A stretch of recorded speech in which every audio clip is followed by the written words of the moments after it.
സജ്ജനങ്ങൾക്ക് സാദര നമസ്കാരം. കേരളമംഗലം ക്ഷേത്രം മകര തിരുവോണ മഹോത്സവവും ദശാവതാര ചാർത്തും 10-ാം തീയതി, ഈ ജനുവരി 10-ാം തീയതി ആരംഭിച്ചു. 20-ാം തീയതി വരെ നീളുന്ന ചാർത്ത് മകര തിരുവോണ മഹോത്സവം അവസാന ദിവസമായ 20-ാം തീയതിയാണ്. വളരെ നല്ല ജനപങ്കാളിത്തത്തോടു കൂടി നന്നായി നടക്കുന്ന ഉത്സവമാണ്. ഇതുവരെയും നല്ല നല്ല പ്രോഗ്രാമുകളോടുകൂടി കമനീയമായ ചാർത്ത്, അങ്ങനെ പറയേണ്ടുന്നത് കമനീയമായ ചാർത്താണ് ഇപ്പം നമുക്ക് ദർശിക്കാൻ പറ്റുന്നത്. ഇന്ന് 4-ാം ദിവസമാണ്.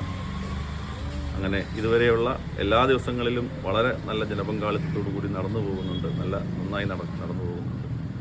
സ്റ്റേജ് പ്രോഗ്രാംസ് ആയാലും എല്ലാം അത്യാവശ്യം നല്ല രീതിയിൽ, നല്ല ഭജൻസ് എല്ലാം നടന്നു പോകുന്നുണ്ട്. ഇന്നിനി പ്രഭാഷണം, ശ്രീ സതീഷ് മുട്ടത്തറ അവതരിപ്പിക്കുന്ന പ്രഭാഷണമുണ്ട് അദ്ദേഹത്തിൻ്റെതായ. പിന്നീട് വരും ദിവസങ്ങളിൽ വീണ്ടും ക്ഷേത്രത്തിലേക്ക് ആളുകൾ കൂടുതൽ വരുന്ന ഒരു ഇതാണ് കാണുന്നത്. അതായത് നല്ല അവരവരുടെ നാളുകൾ വെച്ചുള്ള ചാർത്ത്, നമ്മുടെ നാളുകൾ വെച്ചുള്ള ചാർത്തിൽ നമുക്കുള്ള ഫലശ്രുതികൾ വളരെ കൃത്യമായി കിട്ടുന്നത് കൊണ്ടാണ് ആൾക്കാർ വീണ്ടും വീണ്ടും കേരളമംഗലം ക്ഷേത്രത്തിലെ ഈ അവതാര ചാർത്തിലേക്ക് വന്നു അതിൽ വഴിപാടുകൾ നടത്തുന്നതിനും എഴുതുമ്പോൾ മത്സ്യം തൊട്ട് തുടങ്ങുന്ന 10 ദിവസത്തെ ചാർത്ത് വഴിപാടായിട്ട് സമർപ്പിക്കുമ്പോൾ അവർക്കുണ്ടാകുന്ന നല്ല അനുഭവങ്ങളും വിദ്യാലാഭവും ഭൂലാഭവും ഒക്കെ അതാത് അവതാരങ്ങളുടെ ഫലശ്രുതികൾ കൃത്യമായി അവർക്ക് കിട്ടുന്നത് കൊണ്ട് ഒരുപാട് ഭക്തജനങ്ങൾ ഈ ക്ഷേത്രത്തിൽ ദേശദേവതയായ പട്ടാഴിയമ്മയെ വണങ്ങിയിട്ട് വന്ന് കേരളമംഗലത്ത് നടത്തുന്ന വഴിപാട് ഫലപ്രാപ്തിയിലെത്തുന്നു എന്നുള്ളത് വളരെ വിശേഷപ്പെട്ടൊരു കാര്യമാണ്. ഇനിയുള്ള ദിവസങ്ങളിൽ നല്ല നല്ല പ്രോഗ്രാമുകളോടുകൂടി വൈകുന്നേരം മുന്നോട്ട് പോവുകയാണ്. എല്ലാ ദിവസവും അന്നദാനം 8:30 മുതൽ അന്നദാനം ഉണ്ടായിരിക്കുന്നതാണ്. എല്ലാ ഭക്തജനങ്ങളും അന്നദാനത്തിൽ പങ്കെടുക്കുന്നുണ്ട്.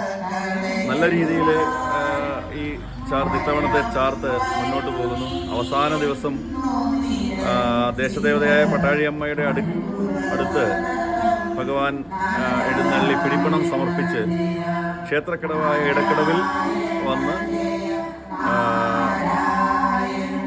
ചടങ്ങുകൾ അവസാനിപ്പിക്കുന്ന ആറാട്ട് നടത്തി തിരിച്ച് ക്ഷേത്രത്തിൽ വന്ന് ദീപാരാധനയോടുകൂടി ചടങ്ങുകൾ അവസാനിപ്പിക്കുന്ന രീതിയാണ്. അതിലും അഭൂതപൂർവമായ തിരക്കാണ് എല്ലാ വർഷങ്ങളിലും മുൻവർഷങ്ങളിലും ഉണ്ടായിക്കൊണ്ടിരുന്നത്. ഇത്തവണയും നമ്മൾ അത്രയും ആൾക്കാരെ പ്രതീക്ഷിക്കുന്ന അതിൻ്റെ ക്രമീകരണങ്ങളെല്ലാം ക്ഷേത്രത്തിൽ ചെയ്തിട്ടുണ്ട്. മുഖച്ചാർത്ത് നടത്തുന്ന ഇപ്പോൾ നമുക്ക് കിട്ടുന്ന തിരുമേനി, അദ്ദേഹം വളരെ വൃത്തിയായി ഭംഗിയായി അത് ചെയ്യുന്നുണ്ട്. നമ്മുടെ ക്ഷേത്രത്തിലെ മേൽശാന്തി ആയാലും നമ്മുടെ തന്ത്രി ചെറുമുഖ ചേന്നമംഗലത്തിൻ ഇല്ലത്ത് ശ്രീ CPS ഭട്ടതിരിപ്പാടാണ് നമ്മുടെ തന്ത്രി. അദ്ദേഹവും വളരെ കൃത്യമായ നിർദ്ദേശങ്ങൾ നമുക്ക് ഇതിനുവേണ്ടി തരുന്നുണ്ട്.